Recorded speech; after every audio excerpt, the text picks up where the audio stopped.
My husband gave my private hospital room to his pregnant mistress while I was standing in the maternity ward, bleeding through a paper gown. He told the nurse I could wait because Brianna was too fragile for stress, then looked at me like I was the embarrassment. I did not scream. I took one photo of the room assignment screen, pressed record on my phone, and finally called the father I had been too proud to call for 6 years. The first thing I saw was my married name on the wrong door. Cole, not Avery Cole, not even Mrs. Avery Cole, just Cole, printed on a white card slid into the clear plastic holder outside Suite 406, the private maternity room my doctor had reserved 2 weeks earlier because my blood pressure had been climbing and my baby had stopped moving as much. I stood in the hallway with one hand pressed under my belly and the other gripping the rail. The fluorescent lights made everything too clean, too sharp. A nurse I had never seen before glanced from my face to the tablet in her hand. "I am sorry," she said. "Suite 406 is already occupied. My doctor reserved it," I said. My voice came out thinner than I expected. "Dr. Moore told me to come straight here." The nurse looked uncomfortable. "The room was reassigned about 40 minutes ago." "To whom?" She hesitated. That hesitation told me more than the answer. The door opened. My husband stepped out holding a cup of warm water and a folded blanket. Nathan looked perfect, as usual. Dark coat, clean shave, expensive watch. Expression trained into concern for an audience. Behind him, through the narrow opening, I saw Brianna Vale lying against a mountain of pillows. She was 6 months pregnant, not with my child, with his. Her blonde hair was spread over the pillow like she had arranged it for a photograph. One hand rested on her stomach. The other held the phone Nathan had probably just handed back to her. She looked at me and did not even pretend to be surprised. "Avery," Nathan said. I looked at the cup in his hand. I had called him from the car 15 times. He had not answered once. My contractions had started that afternoon, early and irregular, then turned into sharp waves that made me bend over the kitchen counter. Our 5-year-old daughter, Emma, had cried when she saw me breathing through the pain. I had called Nathan, then his assistant, then the hospital. In the end, our neighbor drove me while Emma sat in the back seat holding my coat. Now Nathan stood in front of the room that was supposed to be mine, carrying water for another pregnant woman. "Nathan," I said, "why is she in my room?" He glanced at the nurse as if I had said something rude at a dinner party. "Keep your voice down." I laughed once. It was not a happy sound. My voice. Brianna shifted in the bed behind him. "Nathan, it is okay. I can move if she wants to make this dramatic." There it was. Soft voice. Poison wrapped in silk. Nathan turned halfway back toward her. "No, you are staying where you are." Then he faced me. "You are stronger than this," he said. Brianna's blood pressure spiked. She was scared. "You know how hospitals are. Rooms open, rooms close. It is not personal. It is my hospital room. It is a room, Avery. It is the room my doctor arranged because I am high risk. You are not in active danger." A contraction hit before I could answer. I bent over, both hands on the rail, my breath catching. The nurse stepped forward. "Mrs. Cole, we need to get you assessed." Brianna's voice floated out from the room. Maybe she should sit down somewhere. Somewhere, not the bed with my name on the schedule, not the room my medical file had flagged. Somewhere. Nathan reached for my elbow. "Come on, do not make this ugly in public." I pulled away. His fingers froze in the air between us. For 6 years, I had made everything easier for him. I had made excuses when he missed Emma's preschool recital because of investor calls. I had smiled when his mother corrected my parenting in front of guests. I had transferred money quietly when his company payroll ran short and he said he would pay it back after the next funding round. I had believed marriage meant patience, but patience was not supposed to feel like being erased. Who authorized the room change? I asked the nurse. Nathan's eyes sharpened. "Avery." The nurse swallowed. "The request came from Mr. Cole." I looked at him. He lifted his chin. "I am your emergency contact." "For me," I said, "not for her." He lowered his voice. "Brianna is carrying my child." The hallway went silent. A woman at the nurse's station looked down at her paperwork. An older man sitting with flowers in his lap stared at the floor. The nurse's eyes widened for half a second before she controlled her face. My mouth went dry. I had known about Brianna for 21 days. I had found the first message by accident when Nathan left his laptop open. "She kicks every time you call." Maybe he already knows his father's voice. I had stared at the screen for so long the letters blurred. Nathan had said it was emotional confusion. a mistake, a complicated situation. He had said he was trying to do right by everyone. He had said I was still his wife, but he had never said the quiet part in public until now. She is carrying your child, I repeated. And I am carrying what? He looked down at my belly, then away. That tiny movement was the knife. The nurse touched my arm. Mrs. Cole, please, we need to check you. I nodded, then I took out my phone. Nathan noticed immediately. What are you doing? I pointed the camera at the room sign, the open doorway, the whiteboard inside the room where someone had written Brianna Vale, patient, under support person, in blue marker. It said Nathan Cole, husband. My hand did not shake. Nathan, I said, still recording. Did you tell this hospital that Brianna Vale is your wife? His face changed, the careful concern vanished, replaced by something harder. Turn that off. Did you? Brianna sat up. This is harassment. I kept my eyes on Nathan. Answer me. He stepped closer. Avery, you are emotional. You are in pain. This is exactly why I said you needed to calm down before making decisions. There it was again, emotional, unstable, difficult. Words men used when they wanted witnesses to doubt a woman before she even spoke. I saved the recording and slipped the phone into my pocket. Get me another room, I told the nurse. Any room, and I want the room reassignment record preserved. Nathan gave a short laugh. Preserved? Yes, you think this is a lawsuit? No, I said, I think this is the first honest thing you have done in months. His jaw tightened, another contraction tore through me. This one was worse. I leaned against the wall and tasted metal. The nurse's face changed from discomfort to alarm. We are moving her now. Nathan reached for me again. Avery, wait. I looked at his hand until he dropped it. You chose your room, I said. I will choose mine. They put me in an observation bay. Behind a curtain, not a room, a bay. I could hear a woman coughing on the other side. Someone's monitor beeped too fast. A cleaning cart rattled past every few minutes. The sheet under me was thin. My back ached. My baby shifted low and heavy. The nurse, whose name tag read Carla, checked my blood pressure twice. Her mouth tightened. I am calling Dr. Moore, she said. Carla, I said, I need a copy of whatever shows that my room was changed. She glanced toward the hallway. I cannot promise what administration will release tonight. I understand, I said. Then please note in my chart that I requested preservation of the room reassignment record and the identity information attached to Suite 406. Her eyes flicked to mine. She knew exactly what I was doing. I can note that, she said quietly. Thank you. When she left, I opened my contacts and stared at the name I had not called in almost 2 years. Dad, Preston Whitlock. The last time we spoke, he had said Nathan would take everything I gave him and call it love. I had hung up on him because I was 25 and pregnant and convinced he did not understand sacrifice. Now I lay in a hospital bay while my husband tucked his pregnant mistress into my bed. I pressed call. He answered on the second ring. For 1 second, neither of us spoke. Then his voice came through, older than I remembered and sharper than I deserved. Avery. A contraction rose again. This time I did not swallow the pain. Dad, I said, I need help. The silence on the line became something solid. Then he said, where are you? Street, Catherine's, maternity ward. What happened? I looked at the curtain. Beyond it, Nathan's voice murmured in the hallway, low and angry. I closed my eyes. Nathan gave my hospital room to his pregnant mistress. My father did not curse. He did not shout. He only said, I am on my way. Do not sign anything. Do not let anyone move your daughter. And Avery, yes, start saving everything. I looked down at my phone. The recording was already there. The photo was already there. For the first time that night, through the pain and humiliation and fear, I felt something colder than heartbreak. Control. Dr. Helen Moore arrived 13 minutes after my father's call.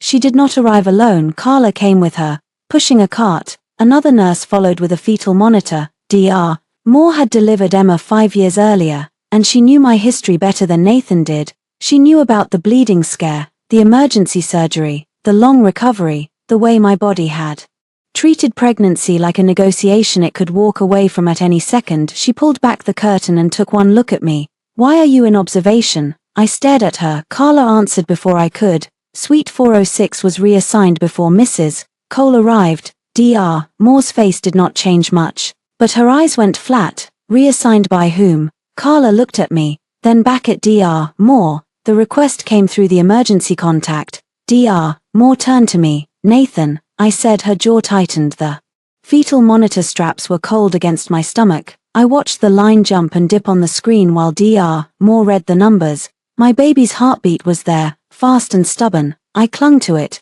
Your blood pressure is too high, Dr. Moore said. You are contracting, and the baby is not tolerating every contraction well. We are admitting you. I know, you should have been in a quiet room already. I know that too. Carla adjusted the monitor. Administration is trying to find another suite.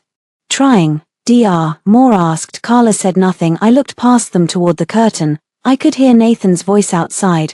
Where is my wife? My whole body went cold. Carla stepped out before he could come in. Mr. Cole, the patient is being assessed. I am her husband. Dr. Moore pulled the curtain open herself. Nathan stood there with his phone in hand, irritation carved into his face. He looked less polished now. His hair was slightly out of place. He hated being challenged in front of staff.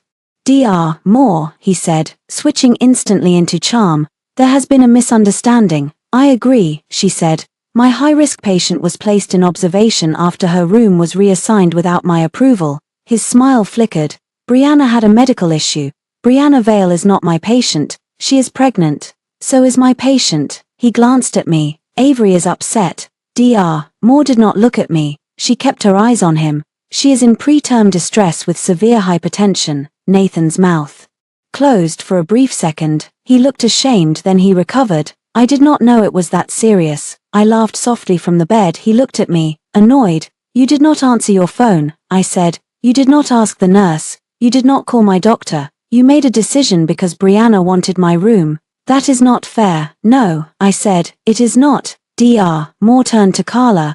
I want the transfer log printed and placed under administrative hold. I also want legal risk notified that my patient requested preservation. Nathan's head snapped toward her. Legal risk. Dr. Moore's voice stayed calm. When a high-risk maternity patient's assigned room is changed to another patient by someone claiming authority. Yes, he stepped closer to the bed. Avery, tell them you are not trying to make a case out of this. I looked at him carefully. There had been a time when that tone worked. Not because it was loud. Nathan rarely shouted. He preferred disappointment. He made his disapproval feel like a room you had to clean before you could breathe again. Tell them, fix this, make me look good. I picked up my phone from the sheet. I want my full medical record, I said, including today's notes. Nathan stared at me. You cannot be serious. I am. He leaned down, lowering his voice so only I could hear. Do you really want to do this while Emma is at home asking where her mother is? My fingers tightened around the phone. There it was, Emma. He had found the only place I still bled. Where is Emma? I asked. With my mother. My heart kicked hard. I told Mrs. Alvarez to keep her at our house until I called. She was upset. Nathan said. Mom picked her up. When? He did not answer. I opened my messages. There was nothing from his mother, nothing from Nathan, nothing from the babysitter. I called our neighbor. Mrs. Alvarez, she answered quickly. Avery, are you all right? Where is Emma? There was a pause. Nathan's mother came about an hour ago. She said Nathan told her to take Emma to her house because you were going to be admitted. Did Emma want to go? She was crying. I thought you knew. I closed my eyes. Nathan stood beside the bed, watching me like a man waiting for a crack to widen. I will call you back, I told Mrs. Alvarez when I hung up. I looked at Nathan. You moved our daughter without telling me. She is with her grandmother. You moved our daughter while I was in labor. He rubbed his forehead. Avery, stop framing everything like an attack. Then stop attacking. His eyes hardened. You are not thinking clearly. The fetal monitor beeped. Dr. Moore looked at the strip, then at me. Avery, she said, I need you to breathe. I did, in through my nose, out through my mouth. Nathan used my pain as his opening. See, he said to Dr. Moore, this is why I am worried. She has been unstable since she found out about Brianna. I am concerned about postpartum depression, about the kids, about what happens after delivery. Dr. Moore looked at him for a long moment, then she said, Mr. Cole, your wife is responding to a medical emergency and a marital betrayal while you are standing in her treatment area suggesting she is mentally unstable. Leave. His face flushed. Excuse me. You heard me. I am her husband, and I am her physician. Leave, or I will have security remove you. For the first time that night, Nathan looked genuinely shocked, not guilty, not sorry, shocked that someone had drawn a line he could not step over. He turned to me. Avery, I did not look away. Leave. I said. He waited, expecting me to soften. I did not. Finally, he stepped back. This is not over, he said. No, I answered. It is not. After he left, my hands started shaking. I hated that. I hated that my body still reacted after my voice stayed calm. I hated that he could walk out and leave my pulse racing, my daughter missing from my house, my baby struggling inside me, and still think of himself as the reasonable one. Carla tucked a blanket around my legs. Your father is here, she said. Quietly, my throat closed. Already, he is speaking with administration. Of course he was. Preston Whitlock never entered a building without becoming the center of gravity. I had grown up with people straightening when my father walked into rooms, hotel managers, board members, museum directors, senators at charity dinners. As a teenager, I had resented it. I wanted to be someone without his shadow. Then I married a man who loved the benefits of that shadow while pretending he was the sun. Dr. Moore squeezed my hand. We may need to deliver tonight, she said. I nodded. Can I see Emma first? Her face softened. Let us stabilize you, then we will talk. Carla returned with a printed page in a sealed sleeve. I cannot release the full file without administration, she said, but I can confirm your request has been entered into your chart, room reassignment record, identity notation, support person designation, and emergency contact authorization. Thank you. I took a photo of the request note. Then my phone buzzed. A message from Nathan's mother, Avery. We need to discuss what is best for Emma. Your condition tonight proves Nathan may need temporary primary custody until you recover. Do not make this harder than it has to be. I stared at the screen. Not shock, not grief, something else. Understanding. The hospital room was not the whole betrayal. It was the first move. My father did not knock. The curtain opened, and Preston Whitlock stepped into the observation bay like the hospital had been built around his arrival. He wore a charcoal overcoat over a dark suit, his silver hair combed back, his expression controlled in the way only truly furious people can manage. For 1 second, I was not 31, I was 15 again, standing at the top of the stairs after crashing his favorite car into a stone planter, expecting a lecture and getting only his arms around me. His eyes found mine. Everything in his face changed. Avery. I tried to say hello. Instead, I cried, not loudly, not dramatically, just one broken breath that embarrassed me more than the blood on my gown or the thin curtain or the fact that my father was seeing the wreckage of the marriage he had warned me about. He crossed the space in 3 strides and took my hand. I am here. I know. I should have been here sooner. I shook my head. I did not call. His mouth tightened. You called tonight. That was all he said. No, I told you so. No, Nathan was always wrong for you. No, look what your pride did. Just I am here. For a moment, that nearly undid me. Then a contraction hit so hard I curled forward. My father's hand tightened around mine. Dr. Moore moved immediately. She is progressing. Dr. Moore said. We need to move her to delivery. Then move her, my father said. We are preparing a room. His eyes shifted to Carla. Not Suite 406. Carla looked nervous. Suite 406 is occupied. My father's voice dropped. By whom? No one answered. I did. Brianna Vale. His gaze returned to me. Nathan's mistress, I said. She is pregnant. For 3 seconds, my father was completely still. Then he released my hand, turned toward the hallway, and said, Where is administration? Carla pointed before she could stop herself. Dad, I said. He looked back. Do not make this about money. His eyes softened, but his voice stayed firm. This is about medical safety, fraud, and my daughter being denied care by a man who had no authority to give away what her physician ordered. I want records.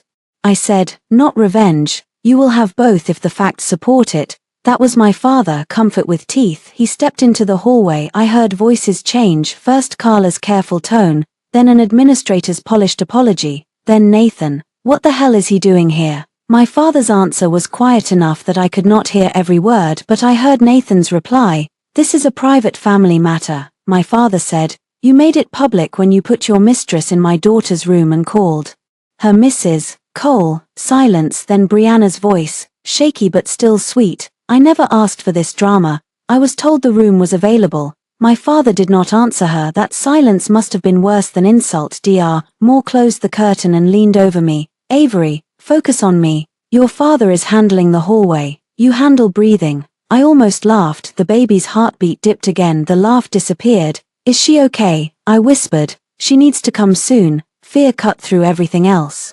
Nathan, Brianna, my father, the room, the records, the future, none of it mattered as much as the small heartbeat on the screen.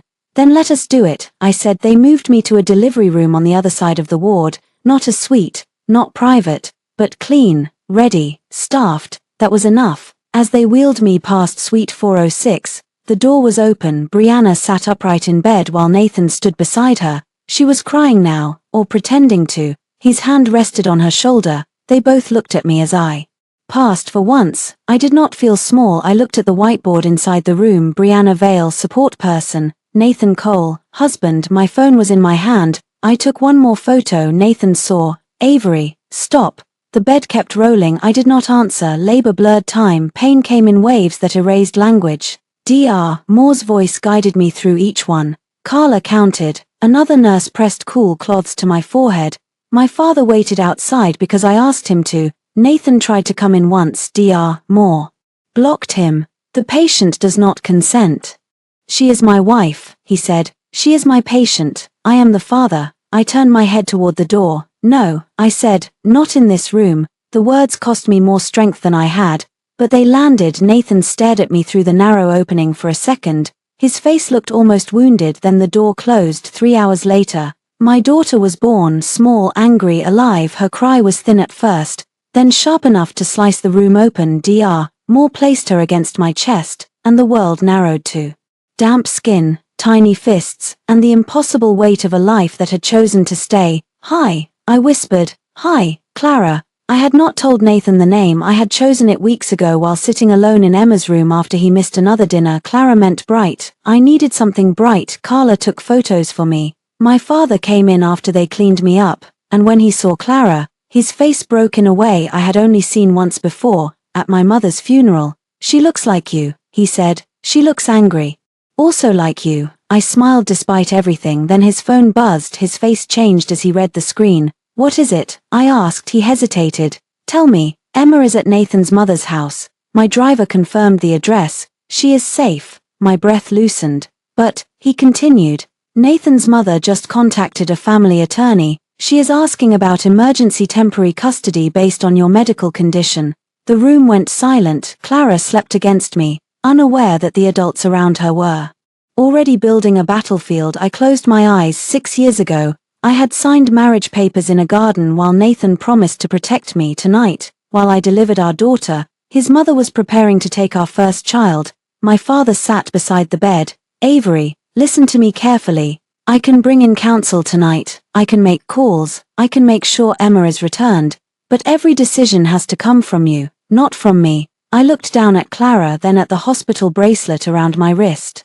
Then at the phone on the table, full of photos, recordings, messages, and proof. What do I do first? I asked. He handed me his phone. You call Mara Jensen. The name hit me like a memory. Mara had been my father's family attorney for years. She had drafted my trust documents, the prenuptial agreement Nathan had resented, the medical directive he had once joked made him feel like a guest in his own marriage. I had not spoken to her since the wedding. My father dialed. Mara answered after one ring.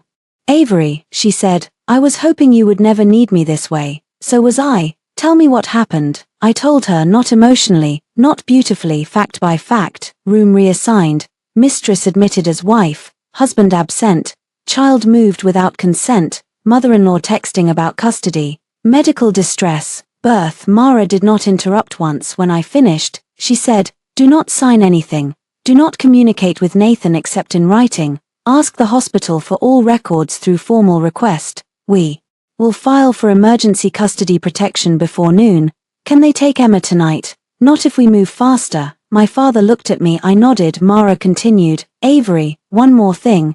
Did Nathan ever have access to Emma's education trust or medical authorization through your family office? Yes, I said. Limited access, for school payments and insurance coordination. Then we revoke it tonight. My father took the phone, already drafting it. He said. I looked at him. He met my eyes. I am not cutting him out because I am angry, he said. I am cutting off every tool he can use to make himself look like the stable parent while he destabilizes you. Clara stirred against my chest. I held her closer. For the first time since the hallway, I breathed without shaking. Nathan had given away my room. He had not realized how many doors he had opened. Nathan came to my postpartum room the next morning with flowers, white roses, the same flowers he sent when he forgot our anniversary 3 years in a row. He stood in the doorway, holding them like a shield. His eyes moved to Clara first, sleeping in the clear bassinet beside my bed, then to me. You named her without me. I looked up from my phone. You left the delivery room before she was born. I was not allowed in. You were not wanted in. His mouth tightened. Behind him, his mother appeared with a leather folder pressed to her chest. Diane Cole wore pearls to hospitals. She wore perfume to funerals. She believed presentation was proof of character. Avery, she said, we are relieved you and the baby are safe. I said nothing. She stepped inside without waiting to be invited. Nathan placed the flowers on the counter. I did not look at them. Diane glanced at my father, who sat in the chair near the window reading emails on his phone. Preston, she said with brittle warmth, this is a family matter. He did not stand. My daughter is my family. Diane's smile thinned. Of course. Nathan cleared his throat. We need to talk calmly. I agree, I said. Text me. He frowned. What? My lawyer advised me not to discuss custody, medical decisions, or finances verbally. Diane gave a soft laugh. Lawyer, Avery, you just had a baby. This is exactly what concerns us. You are reacting from exhaustion. I turned my head toward her. Where is Emma? She is with me. I asked where. At my house, eating breakfast, watching cartoons. Perfectly fine. You picked her up without my consent while I was in labor. Nathan consented. I am her mother, and Nathan is her father, Diane said, which is why we need structure during this difficult period. She opened the leather folder. There it was. The first sheet looked harmless. Temporary family support plan. A soft title for a blade. Diane placed it on the rolling table in front of me. Nathan and I spoke with counsel. This simply allows Emma to remain with us for a few weeks while you recover. It also allows Nathan to make school and medical decisions until you are cleared. Emotionally and physically, my father stopped scrolling. Nathan shifted. He had the decency to look uncomfortable. I picked up the document. The first page was full of gentle language, support, recovery, stability. The second page was sharper. Temporary primary residential placement with Nathan Cole. Medical decision authorization, educational decision authorization, expanded visitation for paternal grandmother, newborn care coordination to be determined after pediatric review. My eyes moved slowly over the lines. They were trying to take Emma now and leave Clara open for later. You brought this to me less than 12 hours after I gave birth, I said. Diane's expression did not change. Because waiting creates confusion. No, I said. Waiting creates a chance for me to read it. Nathan stepped forward. Avery, nobody is taking the girls from you. Then why does this document give you primary residential placement? Temporary. Temporary is how permanent starts when someone is too weak to fight. His face flushed. Diane clicked her tongue. That kind of language is exactly what worries us. You are hostile. You are not seeing the bigger picture. I picked up my phone and photographed every page. Diane reached for the papers. Do not do that. My father stood. She froze. He did not raise his voice. Remove your hand. Diane pulled back slowly. Nathan looked at him. You are making this worse. No, my father said. You did that when you abandoned your wife in a maternity ward and moved her child without informing her. Nathan's eyes flashed. I did not abandon her. Dr. Moore appeared in the doorway like she had been summoned by the lie. Yes, she said. You did. Everyone turned. She walked in holding my chart. Mrs. Cole was admitted under distress. She was placed in observation because her assigned room had been reassigned. Her blood pressure was dangerously elevated. The baby showed signs of distress. You were asked to leave after making statements about her mental stability while she was in active medical crisis. Nathan looked at the floor. Diane smiled tightly. Doctor, with respect, you are not a family court judge. No, Dr. Moore said. I am a physician, and my notes will reflect the medical facts. Diane's face went pale. I almost admired Dr. Moore in that moment, not because she saved me, but because she refused to let them rewrite me while I was still in the bed. My phone buzzed. Mara, do not sign. I am filing now. Need photo of Diane's document. Also send mother-in-law text.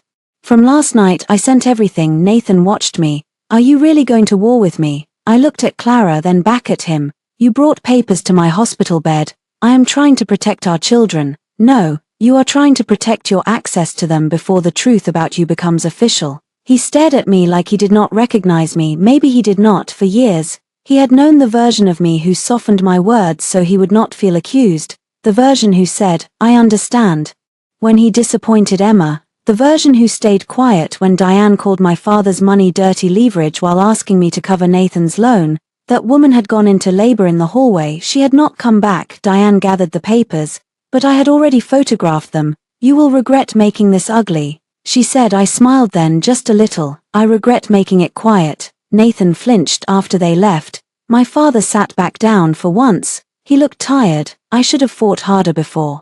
You married him," he said. "You did, not enough." I would not have listened. He looked at me carefully. "Will you listen now?" I nodded. A nurse brought Clara back from a check, her tiny face scrunched in protest, her fists waving like she was already offended by the world. I lifted her against me, then my phone rang. Mara again. "The emergency filing is submitted," she said. "We are requesting immediate return of Emma, temporary sole medical and educational decision-making to you, and supervised access for Nathan pending hearing." My breath caught. How fast, given the facts, possibly today. Across the room, my father's phone lit up. He read the message, then he looked at me. "Nathan's limited access to Emma's trust and school account is revoked." The words landed softly, but their impact shook the room. For years, Nathan had played father with resources he did not build, stability he did not provide, and a wife he thought would never stop covering the cracks. Now the cover was gone. Emma came back to me at 4:17 that afternoon, not because Diane had a change of heart, because Mara sent the emergency order to her attorney. My father sent a driver with a copy, and Diane understood that refusing would turn her from meddling grandmother into a woman violating a court directive. Emma ran into my hospital room wearing mismatched socks and clutching the stuffed rabbit she only used when she was scared. "Mommy." I held out one arm. She climbed carefully onto the bed, trying not to touch the feline, trying to be brave in the way children should never have to be brave. "Did the baby come out?" "Yes," I whispered into her hair. "Your sister is here. Is she okay?" "She is okay. Are you okay?" I closed my eyes. "I am now." Emma pulled back and looked toward the door. "Grandma said you needed quiet and I should not bother you." "You never bother me," she said. Daddy was making a new plan. My father looked at Mara, who had arrived 10 minutes earlier with a laptop bag and a face that made weak men nervous. Mara asked gently, "What kind of plan?" Emma shrugged. "A family plan. Grandma said sometimes mommies need help when they get sad." There it was again, the story they wanted to build. Sad mommy, unstable mommy, better with daddy. I kissed Emma's forehead. "Sometimes grown-ups say things because they want control," I said. "You did nothing wrong." She nodded, but she did not understand. I hated Nathan for that more than the room. A room was walls and a bed. Emma was a child, learning that love could be rearranged without warning. I left the hospital 2 days later. Nathan texted constantly. "Can we talk? You are punishing me." I made one mistake in a stressful moment. Brianna had no one. "Do not let your father poison this." I answered only once. All communication regarding children, custody, finances, or divorce should go through counsel. He responded with a single line, "You will destroy our family over a hospital room." I stared at it for a long time, then I typed back, "No, you destroyed our family when you decided I was the one who could be moved." I went home without him. My father's driver took me, Emma, Clara, and a nurse my father insisted on hiring for the first week. I did not argue. Pride had already cost me enough. The house looked unchanged from the outside, white brick, black shutters, a porch swing Nathan had promised to fix and never touched. Inside, the air smelled wrong, floral, sweet, Brianna's perfume. I stopped in the entryway. Emma ran toward her room. The nurse took Clara's carrier into the living room. My father stayed behind me, silent. On the console table sat a gift bag from a boutique baby store, blue tissue paper. I did not have a son. I opened it.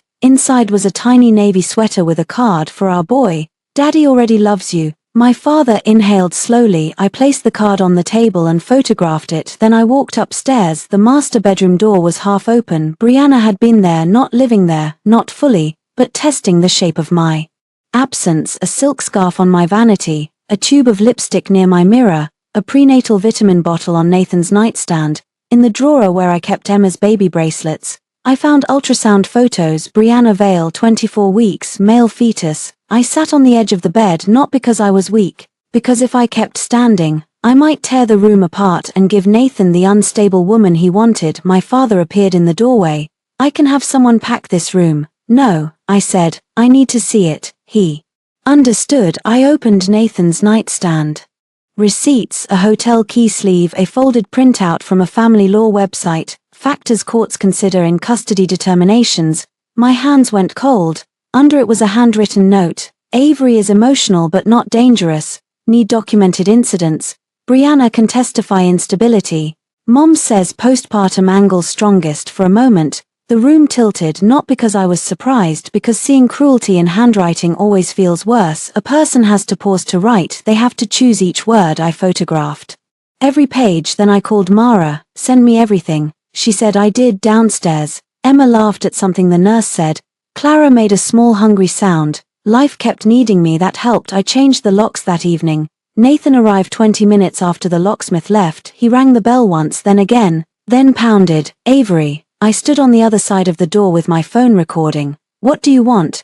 This is my house. It is titled in my trust. Silence. Then, lower. Open the door. No, you cannot keep me from my children. The emergency order says you can see Emma only through supervised exchange until the hearing. That order is temporary. So was your custody paper. He hit the door with his palm. Emma appeared at the top of the stairs. I raised one finger to my lips. She froze, frightened. That was enough. I opened the video doorbell app and saved the clip. Then I called the police non-emergency line. Nathan must have heard my voice, because his tone changed instantly.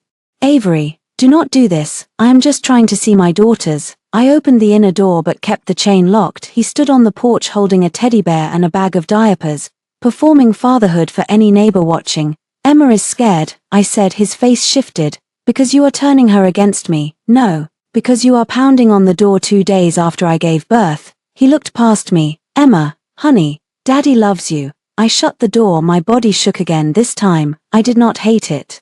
Shaking meant I was still standing after the fear passed through me. Behind me, Emma whispered, is Daddy mad at us? I turned around and knelt slowly, careful of the pain. No, sweetheart, I said. Daddy is mad because Mommy said no, is no bad. I pulled her into my arms. No, I said, no is a safe word. That night, after both girls slept, I sat at the kitchen table with Mara on video call and my father beside me. We built the custody file, hospital records, room reassignment, false wife notation, Diane's text, temporary custody document, Nathan's family law note, doorbell footage, Emma's statement about Grandma, Brianna's items in my bedroom. Every piece was a brick. For 6 years, I had built Nathan a home. Now I was building a wall. The invitation came from Diane, not Nathan. Avery, this has gone too far. We should sit down as adults for Emma's sake. Sunday dinner. No lawyers. No drama. No lawyers. No drama. People only ask you to leave lawyers behind when they plan to use shame instead of evidence. Mara told me not to go. My father told me the same thing in a quieter way. But I went, not alone. I brought a small recorder clipped inside my coat, which Mara said was legal in our state because I was part of the conversation. I brought copies of the emergency order. I brought no children. That was my first boundary. Diane opened the door wearing cream cashmere and moral superiority. You came, she said. I said I would. Her eyes moved behind me. Where are the girls? Safe. With your father. With someone who respects court orders. Her mouth tightened. Inside, the dining room was set like a holiday meal. Roast chicken, crystal glasses, candles, the good silver. Nathan sat at the far end of the table. Brianna sat beside him with one hand on her stomach. She wore pale blue. Of course she did. A seat had been placed for me across from them, like I was a guest invited to witness my replacement. Nathan stood when I entered. You look tired, he said. I had a baby last week. Brianna gave me a gentle smile. Clara is a beautiful name. I looked at her. You do not get to say my daughter's name. Her smile vanished. Diane cleared her throat. This is exactly the hostility I am talking about. I sat down. Nathan remained standing for a moment, then lowered himself slowly. Diane began before the food was passed. Avery, nobody denies mistakes were made. I almost admired the phrase mistakes were made. By whom? No one. To whom? Apparently no one. The hospital situation was unfortunate, Diane continued, but Brianna was frightened. Nathan was trying to help, and you escalated. I placed my phone face down beside my plate. Escalated how? You brought your father into a private marriage. Nathan brought his mistress into my maternity room. Brianna flinched as if I had slapped her. Nathan leaned forward. Stop calling her that. What should I call a pregnant woman having your child while you are married to me? His face reddened. Diane lifted one hand. This is not productive. No, I said, but it is accurate. Brianna's voice trembled. I never wanted to hurt you. I turned to her. You lay in my hospital bed while I labored behind a curtain. I did not know it was that bad. You heard me in the hallway. Her eyes filled with tears. Nathan put his hand over hers. The gesture was automatic. That hurt more than I expected, not because I wanted his hand, because it reminded me how many years I had begged for tenderness he gave away without effort. Diane saw my face and mistook pain for weakness. We have to think of the children, she said. Emma needs stability. Clara needs a calm environment. Brianna's baby will be their brother. We cannot erase that. Who is trying to erase him? You refuse to acknowledge reality. I acknowledge it perfectly. Nathan impregnated another woman, moved our child without my consent, tried to take custody while I was in a hospital bed, and now wants me to accept his affair as a blended family. Nathan slammed his hand on the table. Enough. The silverware jumped. I did not. He lowered his voice. You have no idea what I have been under. The company, investors, your father's constant pressure, your coldness after Emma was born. My coldness. You disappeared into motherhood. I was raising your daughter. You shut me out. You missed her first steps because you were in Miami with Brianna. His eyes widened. Brianna turned toward him. Diane's face tightened. Avery, wild accusations do not help. I opened my folder. I have the hotel receipt. Nathan looked at the folder like it was a weapon. I took out the first page and placed it on the table. Miami, 2 years ago, same hotel room, 2 guests. Paid from a card linked to Nathan's business account. Brianna stared at it. Apparently, she had not known she was not the first secret. Good. I placed the hospital room assignment photo next, then the whiteboard photo, then Diane's text about custody, then the temporary family support document. One by one, the dinner table changed. It stopped being a stage.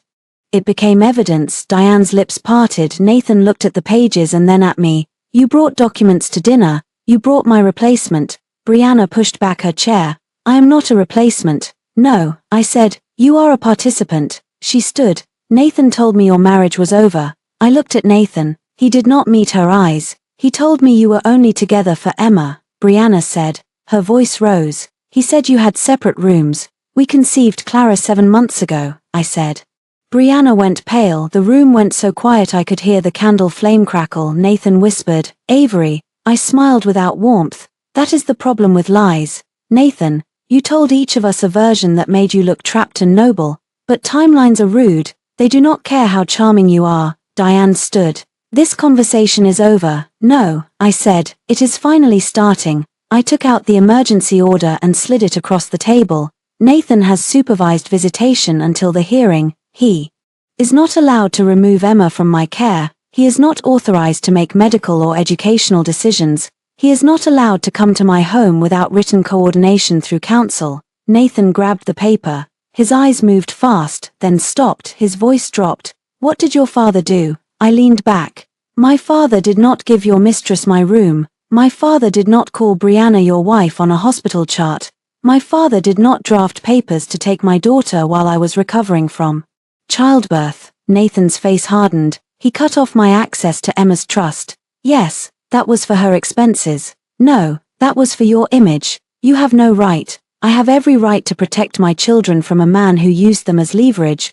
Brianna began to cry for real now. Diane looked at her with irritation instead of sympathy. That told me everything about how conditional her kindness was. I stood. I came tonight because I wanted you all to understand something. I am not confused. I am not unstable. I am not negotiating my place in a family that already tried to remove me. Nathan stood too. If you walk out, Avery, there is no going back. I looked at him. For 6 years. That sentence would have terrified me tonight. It sounded like a gift. Good, I said. I walked out before dessert. Behind me, Brianna said. Nathan, what else did you lie about? I closed the door on his silence. Mara called it building a story the court could trust. Judges do not rule on heartbreak, she said. They rule on patterns. So we built the pattern. Monday morning, I sat in Mara's office with Clara asleep in a carrier at my feet and Emma coloring in the conference room beside my father's assistant. The city moved below the windows. Bright and indifferent, Mara spread the documents across the table.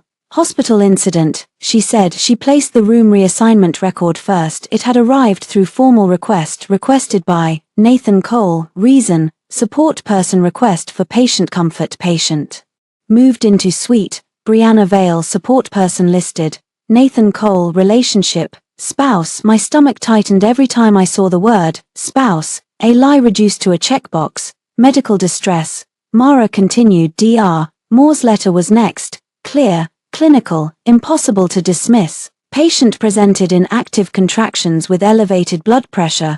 Assigned room unavailable due to unauthorized reassignment.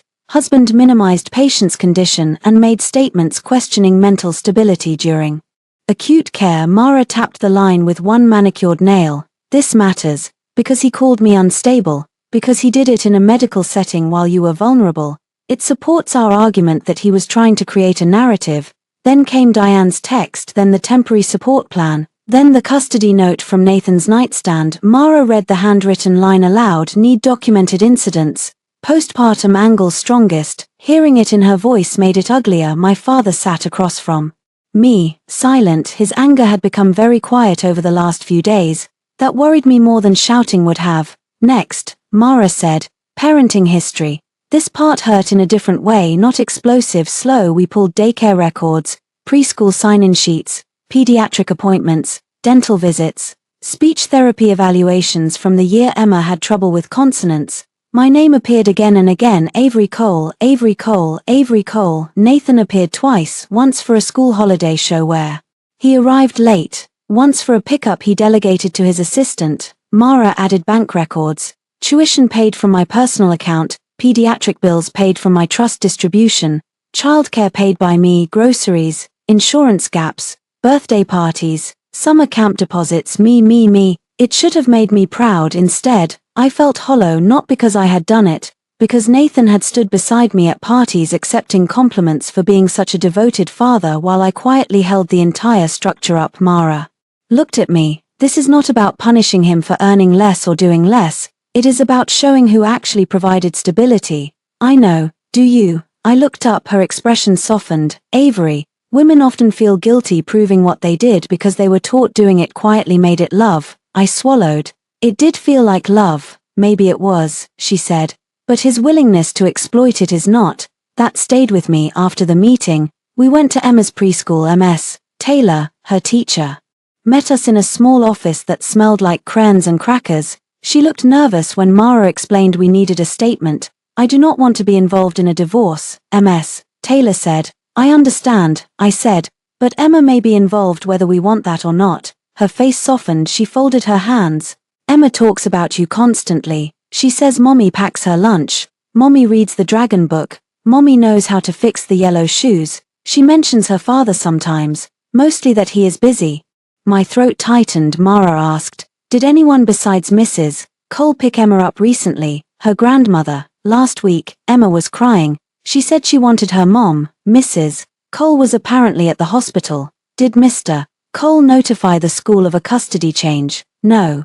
Did he attempt to add anyone to Emma's pickup list? Ms. Taylor hesitated. My skin prickled. Yes, she said, a woman named Brianna Vale. The request came by email from Mr. Cole 2 days before the hospital incident. The room went still. Mara's pen stopped. Do you have that email? Ms. Taylor nodded. I sat there, hearing blood rush in my ears. 2 days before the hospital, before the room, before Clara's birth, before Nathan could pretend he reacted to an emergency, he had tried to add his pregnant mistress to my daughter's pickup list. Mara's voice was calm. We will need a copy. Ms. Taylor printed it. There was Nathan's message. Please add Brianna Vale as authorized pickup for Emma Cole. She is family.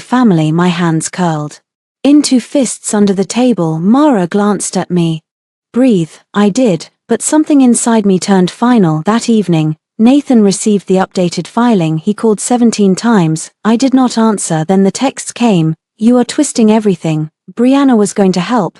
You are making me look like a monster. My mother is devastated. Emma needs her father. You cannot erase me. I waited until Mara approved one response. No one is erasing you. Your actions are being documented. He did not reply for 11 minutes. Then you sound like your father. I stared At that message, 4 years, Nathan had used my father's name like a threat, cold, controlling, ruthless, unloving. Maybe my father was not soft, but softness had not protected me. Boundaries might. The hearing was set for Thursday. Temporary custody, medical decision authority, access restrictions. Nathan's attorney requested delay. Denied. Brianna sent me a message the night before. I was not trying to take Emma. Nathan said you were overwhelmed and wanted help. He said you were planning to leave the girls with him anyway. I looked at the message, then at the sleeping baby on my chest. Brianna was not innocent, but she was useful. I replied with one sentence, send me what he told you. 3 dots appeared, disappeared, appeared again, then screenshots began to arrive. Nathan,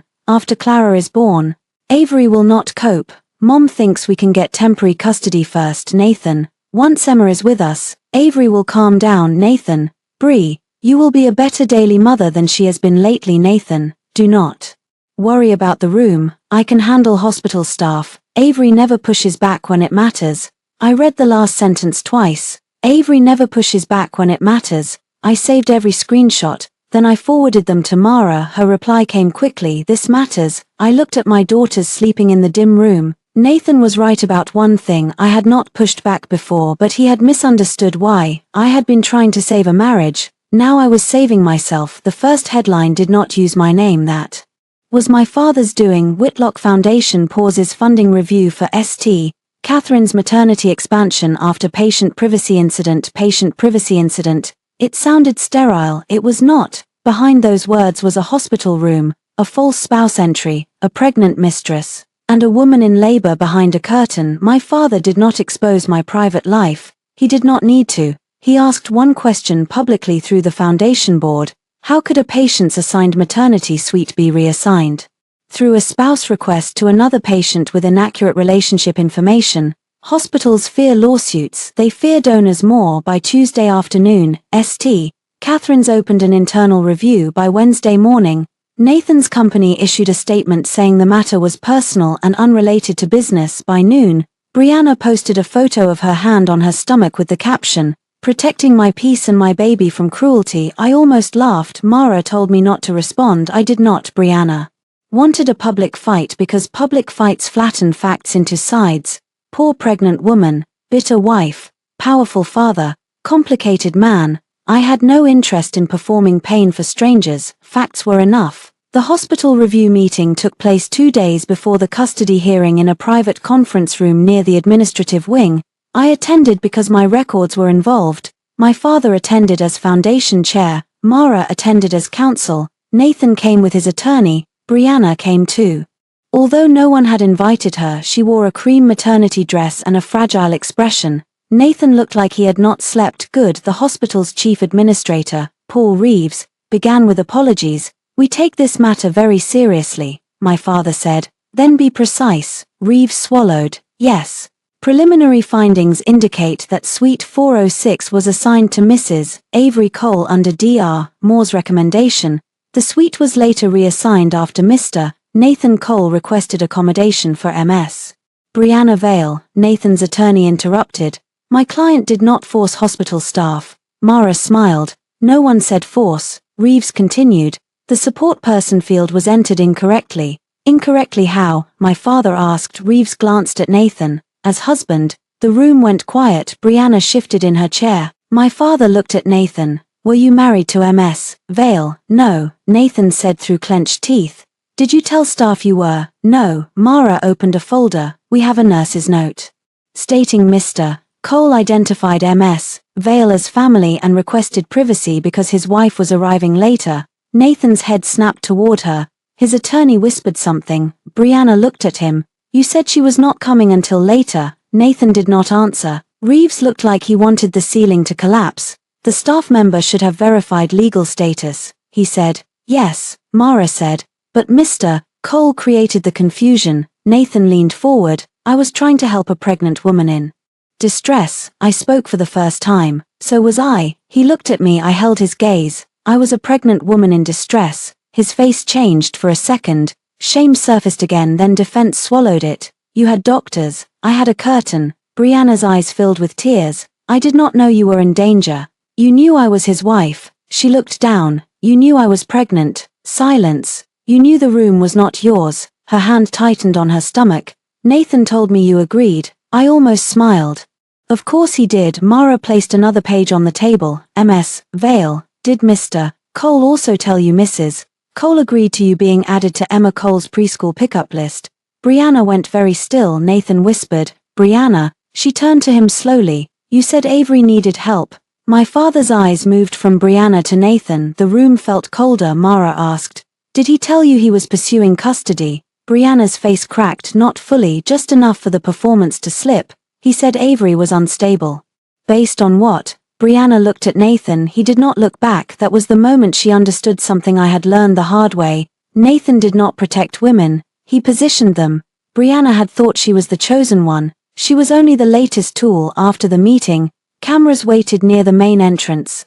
Someone had leaked the review, not us. Maybe a staff member, maybe Brianna. Before she realized the facts were worse than her caption, a reporter called out, "Mr. Cole, did you register your pregnant girlfriend as your wife at Street Catherine's?" Nathan kept walking. Brianna froze. Another reporter asked, "Ms. Vale, did you know Mrs. Cole was in labor when you accepted her room?" Her mouth opened. Nathan grabbed her elbow. "Do not answer." She pulled away. That tiny movement was the beginning of another collapse. My father guided me toward the side exit. "Nathan is going to blame everyone else," he said. "I know. Brianna may turn. She already is." As if summoned, my phone buzzed. A message from Brianna, "Meet me, alone." Mara saw it and shook her head. "No." I typed back, "Anything you want to say can go through my lawyer." 3 minutes later, Brianna sent a voice memo. Her voice trembled, but not from fragility this time. "He told me you were going to lose custody anyway. He said your father would rather pay you off than let scandal touch the family. He said once he had Emma and the baby, you would agree to anything because you could not stand being alone." I played it twice. Mara's eyes sharpened. My father looked like stone. Then another message arrived. "He promised me the room because he said you needed to learn you were not the only mother in his life anymore." I stared at those words until they stopped hurting and started burning. Not the only mother. He had turned my childbirth into a ranking.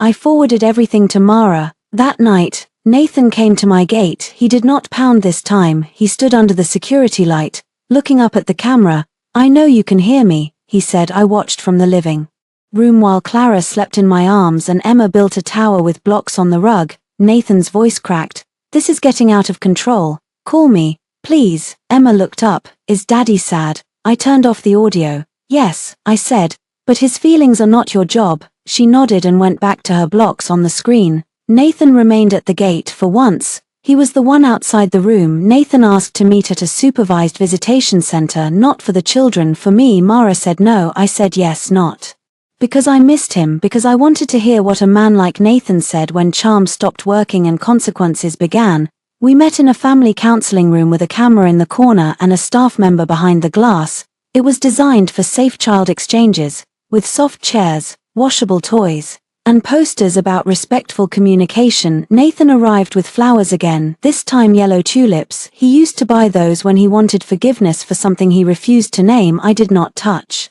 them. He sat across from me. "You look better," he said. "I am recovering. How is Clara?" "Healthy." "And Emma?" "Confused, but safe."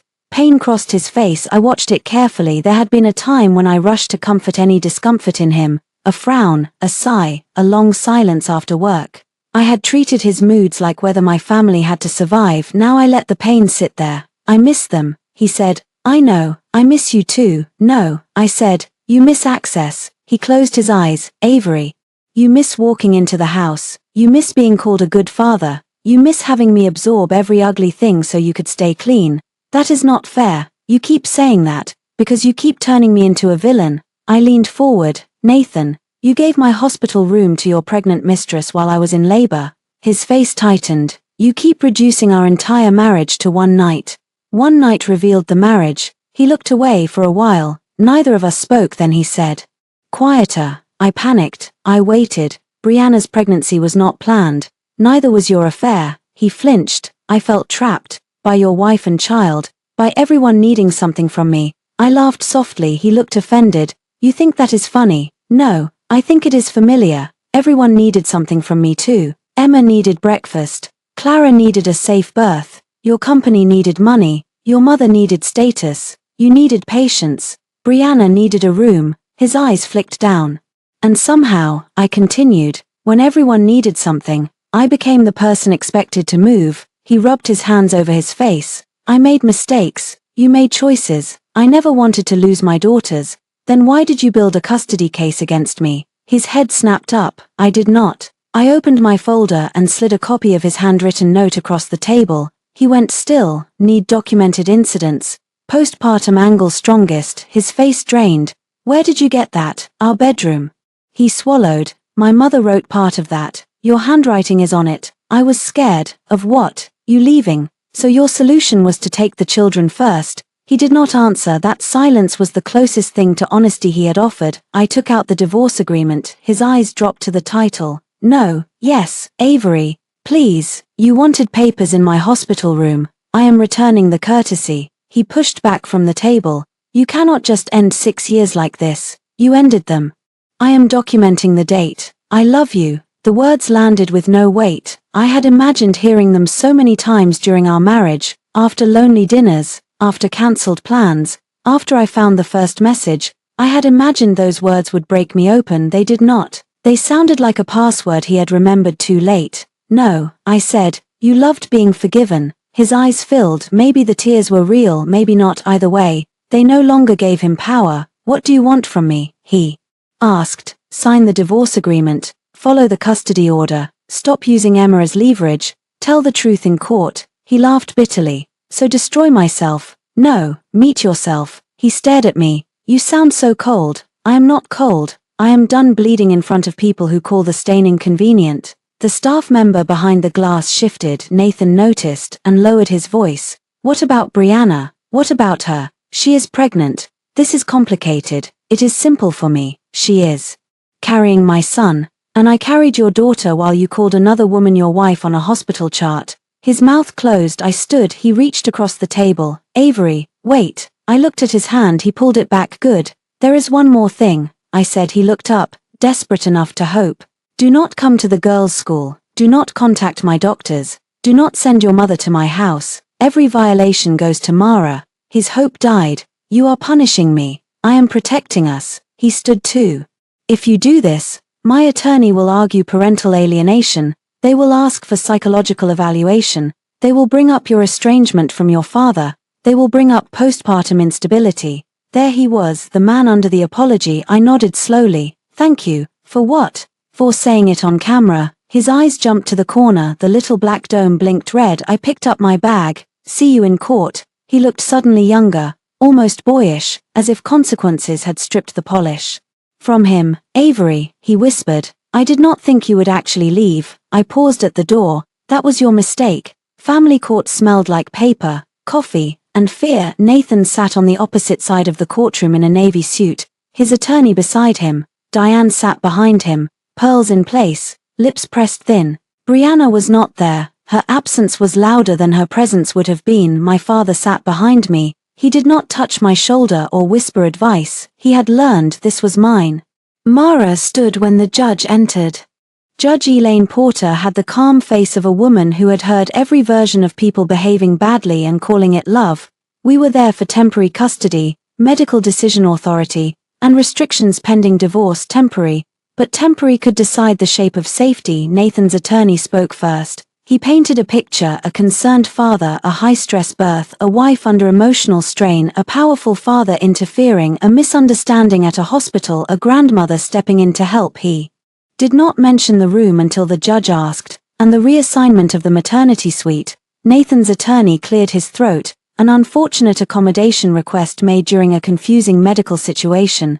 Judge Porter looked at Mara. Mara stood. Your Honor, confusion is not supported by the records. She walked the court through the timeline. 2:14 p.m. Dr. Moore confirmed suite 406 for me. 5:32 p.m. Nathan requested reassignment. 5:49 p.m. Brianna Vale entered the suite. 6:03 p.m. Support person field updated to Nathan Cole, relationship spouse. 6:21 p.m. I arrived in active contractions. 6:42 p.m. I was placed in observation. 7:08 p.m. Dr. More documented elevated blood pressure and fetal distress, no drama, no adjectives, just facts. Facts were colder than accusations. Then came the photos, the whiteboard, Brianna's name, Nathan listed as husband. The judge looked at Nathan. Mr. Cole, are you married to Ms. Vale? No, Your Honor. Did you correct the hospital record? I did not see it. At the time, Mara clicked to the next exhibit, a still image from my recording, Nathan standing in the doorway beside the whiteboard.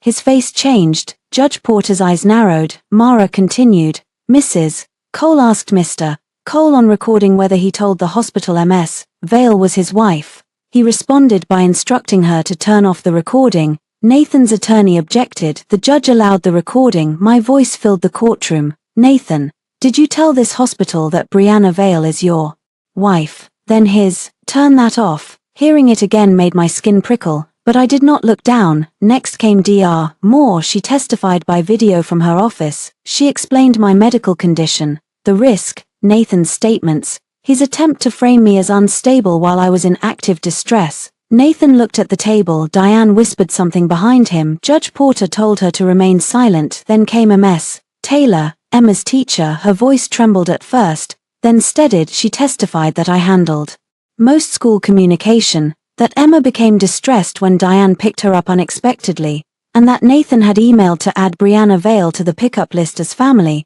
Mara showed the email. Nathan's attorney stood. Mr. Cole was attempting to create support during a complicated time.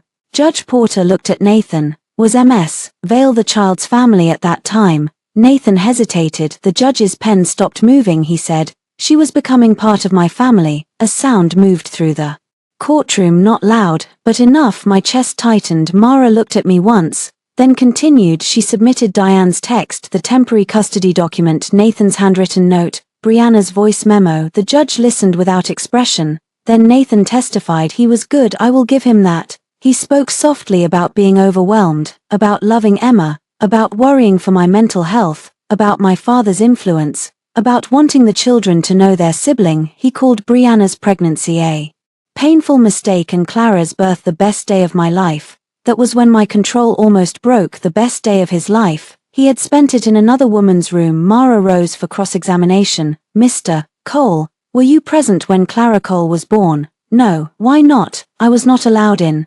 Because your wife refused consent. Yes. Before that refusal, where were you? He swallowed. In the maternity ward, in suite 406. Yes. With Ms. Vale. Yes. While your wife was in observation. I did not understand the severity. Mara turned a page. Did Dr. Moore tell you Mrs. Cole was in preterm distress? Yes. Did you leave Ms. Vale and go to Mrs. Cole? No. Did you contact your daughter Emma to reassure her? No. Did you inform Mrs. Cole before your mother removed Emma from the neighbor's care? No. Did you attempt to add Ms. Vale to Emma's preschool pickup list before Clara's birth? His jaw tightened. Yes. Did Mrs. Cole consent? No. Did you draft or discuss a plan to document postpartum instability? Nathan's attorney objected. The judge allowed the question. Nathan looked at the note in front of him. I was worried. Mara's voice sharpened. Did you write the words, need documented incidents, postpartum angle strongest? He closed his eyes. Yes, there it was. Not a shout, not a confession with music swelling, just one small word. Yes. The judge leaned back. The courtroom seemed to inhale. Mara sat down. Nathan looked at me across the aisle. His eyes were wet. I felt nothing that would change my mind. Judge Porter took 20 minutes before returning with her ruling. Temporary primary physical custody to me. Temporary sole medical and educational decision-making to me. Nathan to have supervised visitation twice weekly pending further evaluation. No unauthorized contact at school, home, or medical facilities. Diane not permitted to pick up or contact the children without my written consent. The court ordered a custody evaluation and warned Nathan that any attempt to portray medical distress as mental instability without evidence would be viewed seriously. Nathan's face went gray. Diane made a small sound behind him. My father exhaled once. Mara touched my arm, but I kept my eyes on the judge because the most important part came last. Mr. Cole. Judge Porter said, parenthood is not proven by claiming a child in court. It is proven by protecting that child's stability when no one is applauding. Nathan looked down. I thought of Emma's yellow shoes. Clara's tiny fists, the hospital curtain, the room he gave away. For the first time, a person with authority had said the truth in a language Nathan could not charm his way around. Nathan's public collapse began with a statement: "I regret that a private family medical matter has been distorted by outside influence. My focus remains on my children and on healing outside influence." He meant my father. He always did. The statement was posted on his company page at 8:03 a.m. By 9:15, someone leaked the custody hearing exhibits, not the sealed parts, not the children's details, but enough: the room reassignment timeline, the false spouse entry, the preschool pickup email, the quote from his own note, postpartum angle strongest by noon, investors wanted clarification by 1, Nathan's board requested an emergency meeting by 2, Brianna posted her own statement: "I will not be used as a shield for a man who lied to 2 women and endangered a mother in labor. I was told his marriage was functionally over. I was told Mrs. Cole had consented to arrangements involving the children. I now know that was false. I read it in Mara's office. I did not feel grateful. Brianna had participated until the table turned, but truth from an imperfect source is still truth. Nathan called Mara within minutes. Mara put him on speaker with my permission. This has gone too far," he said. His voice was ragged. Mara said, "What specifically?" "Brianna is lying." "Which part?" Silence. "Then, she is exaggerating." "Which part?" Another silence. I sat across from Mara, Clara asleep against my chest. Nathan said, "I need Avery to make a statement that I am not a danger to my children." Mara looked at me. I shook my head. Mara said, "Mrs. Cole will not be making that statement. She knows I would never hurt them." I leaned toward the speaker. "You hurt them when you tried to take their mother away from them." His breath caught. "Avery, you wanted me labeled unstable. I was scared. You wanted Brianna added to Emma's school list. I thought she could help. You wanted custody papers signed while I was in a hospital bed. My mother pushed that. You let her." He said nothing then. "Quieter. If this continues, I lose everything." I looked down at Clara. "No," I said. "You lose the things you used me to hold." He hung up. The final lie came that evening. Nathan went to his board meeting and claimed my father had manipulated the hospital, the court, and the media to punish him for marital problems. He claimed the Whitlock family had always controlled him financially. He claimed he was a devoted father being crushed by old money. It might have worked a few years earlier. It probably would have. But my father had not built an empire by leaving doors unlocked. Every major investment from the Whitlock side had been documented. Every transfer to Nathan's company had terms. Every personal loan I had made from my trust had records. Every time Nathan had represented himself as independent while using my family's backing, there was an email, a signature, a thank you note. My father released nothing publicly. He simply sent the board a packet, private, precise, devastating, proof that Nathan had used Whitlock introductions to obtain funding. Proof that he had failed to disclose personal legal risk during a financing round. Proof that he had listed my trust-backed marital home as a personal asset in a lender conversation without authorization. By midnight, Nathan was placed on leave from his own company pending review. He came to my house the next morning, not the gate, the courthouse exchange center, where he was allowed to see Emma for 2 supervised hours. I watched from behind the observation glass as he sat on a carpeted floor while Emma built a puzzle. He looked smaller. Emma was careful with him, too careful. That hurt. At the end of the visit, she came back to me and whispered, "Daddy cried. I am sorry you saw that. Did I make him sad?" I knelt and held her shoulders. "No, adults are responsible for their own feelings." She looked unconvinced. I kissed her forehead. "We can love people and still not carry what belongs to them." She nodded slowly. When I stood, Nathan was watching us. For once, he did not approach. Maybe the supervisor had told him not to. Maybe he had finally learned a boundary. Either way, it was too late to matter. The divorce moved faster after that. Nathan's attorney requested mediation. Mara agreed because courts liked reasonable people, not because we intended to soften. We met in a neutral office with beige walls and bad coffee. Nathan looked exhausted. Diane did not attend. Brianna did not attend. It was just us, our lawyers, and the ruins. The mediator began with property. The house was mine through the trust. Nathan's company shares tied to Whitlock investments were subject to review. Joint accounts would be divided according to documented contribution. My personal trust remained separate. Child support would be calculated based on his income. not his self-pity. Custody remained the hardest point. Nathan wanted unsupervised weekends. I said no. He wanted joint medical authority. I said no. He wanted to introduce Brianna and the new baby after birth as soon as possible. I said, not without therapist guidance and court approval. His face twisted. You cannot keep my children from their brother. I am not.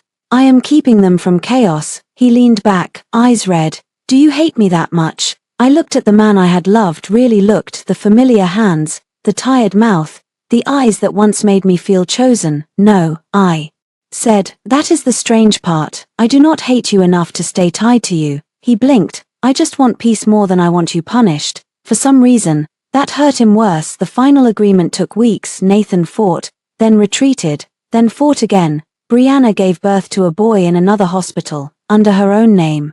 Diane tried once to send gifts to Emma through school and received a warning letter from Mara. My life became smaller and steadier. Bottles, school runs, lawyer calls, night feedings, therapy for Emma, physical recovery, quiet dinners with my father, who was learning how to ask before fixing. One evening, he came over with soup and stood awkwardly in my kitchen. I do not know how to be useful without taking over, he said. I smiled. Soup is useful. He looked relieved. We ate while Emma told him a long story about a dragon who needed boundaries. My father listened like it was a board presentation. After the girls slept, he found me on the porch. I am proud of you, he said. I looked at the dark yard, for leaving, for not letting betrayal make you cruel. I thought about Brianna, Nathan, Diane, the room, the court. I feel cruel sometimes. That is not the same as being cruel. I wanted to believe him. Maybe one day I would. The divorce was finalized on a Thursday morning. It rained. Not cinematic rain, not storm clouds and thunder, just a steady gray drizzle that made the courthouse steps slick and everyone's shoes squeak. Nathan arrived before me. He wore the suit from our rehearsal dinner. I wondered if he knew. Maybe he did. Nathan had always understood symbolism when it served him. I wore navy and carried no umbrella. Mara walked beside me with the final documents in a leather folder. My father stayed home with the girls because I asked him to. This ending did not need an audience. Nathan stood when I entered the courtroom. I sat without looking at him. The judge reviewed the agreement. Divorce granted on grounds allowed by state law. Primary physical custody to me. Sole medical and educational decision-making to me for 3 years. Subject to review. Nathan received supervised visitation with a path to expanded access only after completing parenting counseling, complying with all court orders, and demonstrating consistent child-centered behavior. No contact through school, no unauthorized medical access, no disparagement of either parent in front of the children, child support ordered, property divided, my trust protected, the marital home confirmed as separate property. The words were dry, the meaning was not. Nathan's attorney asked if both parties understood. I said yes. Nathan hesitated, then he said yes too. The judge signed just like that. 6 years ended in ink. Afterward, Nathan waited for me in the hallway. Mara paused, silently asking. I nodded. She stepped a few feet away but stayed close enough to hear. Nathan looked at me for a long time. You are really gone, he said. Yes, I keep thinking about that night. So do I. His eyes filled. I should have given you the room. I looked at him. He still did not understand. It was never about the room. His brow furrowed. The room was just the first place you made the truth impossible to ignore. He swallowed. I loved you, Avery, maybe. That answer broke something in his face, not because it was angry, because it was fair. I do not know what happens now, he said. You become the kind of father the girls can safely know. And you, I live. He gave a small, painful laugh. That simple, no, but that clear. He looked like he wanted to touch me. He did not. That was the kindest thing he had done in months. I left the courthouse without turning back. 2 weeks later, I returned to Street Catherine's, not as a patient, as a donor. My father had asked if I wanted the Whitlock Foundation to cut ties with the hospital completely. I had thought about it. I had thought about the curtain, the hallway, the room sign, the way Carla's hands shook when she tried to help within a system that could be bent by a confident man with the right last name. No.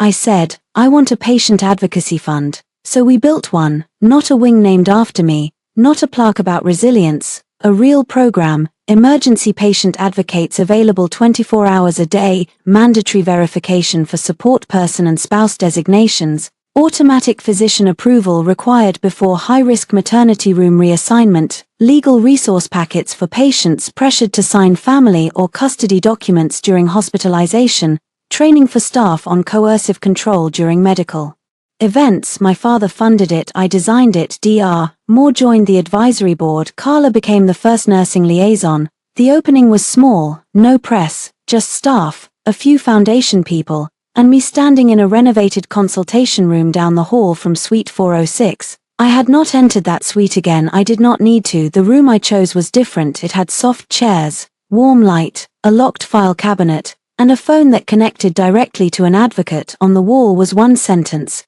printed simply: a patient in crisis should never have to fight alone. Carla stood beside me, eyes bright. I wish this had existed that night, she said. Me too, but because of you, it exists now. I looked through the glass panel at the hallway for a second. I saw myself there again, one hand on the rail, one hand on my phone, bleeding, humiliated, still recording. I wanted to reach through time and tell her she was not weak. She was gathering the first brick that evening. I went home to my daughters. Emma met me at the door wearing a paper crown. Mommy, Grandpa made pancakes wrong. My father appeared behind her, offended. They were abstract. They were burned, Emma said. Clara slept in the baby swing, one fist raised like a tiny judge. The house smelled like maple syrup and smoke. I laughed so hard I had to hold the doorframe. Later, after dinner, Emma asked if Daddy was coming this weekend. Yes, I said, for his visit. Will you be there, nearby? Will he take me away? I set down the towel I was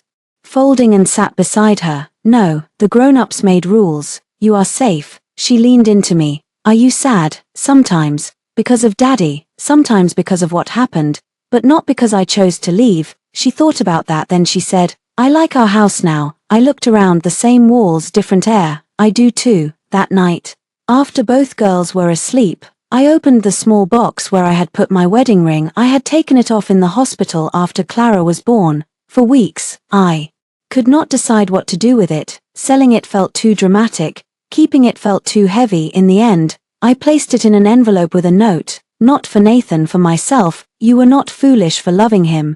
You were brave for leaving when love became a place where you disappeared. I sealed the envelope and put it in the back of my closet. Then I went to Clara's room. She was awake, staring at nothing with the serious expression of a newborn who had already seen too much. I lifted her gently. You missed the worst of it, I whispered. She blinked. You arrived in the middle, but you did not cause it. Remember that? She yawned. I held her by the window while rain tapped softly against the glass. Months later, Nathan's visits became steadier, not warmer, not healed, just steadier. He completed the first parenting course. He stopped sending emotional messages. He learned to confirm schedules through the app. Diane remained restricted after trying to tell Emma that Mommy had broken the family. Brianna moved out of the apartment Nathan had leased for her before her son was 3 months old. She filed for child support. Nathan fought that too. Some men do not learn from losing one home.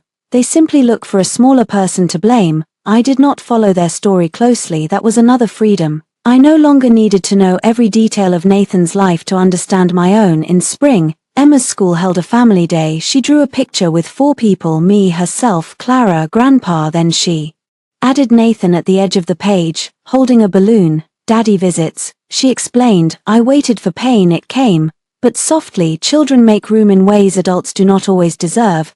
That is a good drawing, I said. Families can be different shapes, she told me, repeating something her therapist had said. Yes, I said, they can. She looked up. Ours is safe shape. I had to turn away for a second. Safe shape, that was all I had wanted. Not revenge, not headlines, not a ruined man begging in a hallway. I had wanted a shape where my daughters could breathe. The final custody review happened 1 year after the hospital night. Nathan received slightly expanded supervised visitation, still no joint decision-making. The judge noted progress but also noted the severity of the original conduct.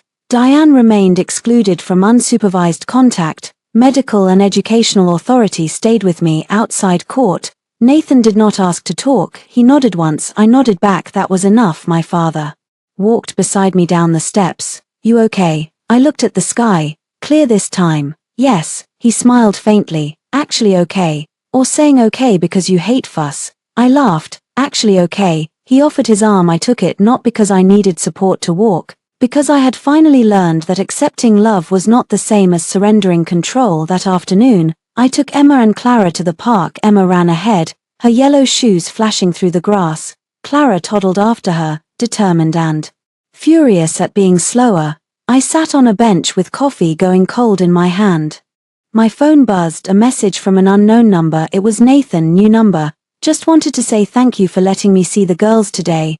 I know I do not deserve your grace. I read it once, then I deleted it, not because I was angry, because not every message needed to become a door. Emma shouted, "Mommy, look." She stood at the top of the slide, arms spread wide. I am looking. And I was looking at my daughter, at my life, at the space I had fought for, at the future that did not require Nathan's regret to be meaningful. A year earlier, I had stood in a hospital hallway while my husband gave my room away. I thought he had taken my place. He had not. He had only shown me where I no longer belonged, so I chose a different room, a safer one, a brighter one with my daughter's laughter on the floor, my own name on the door, and no one inside who believed love meant asking me to disappear.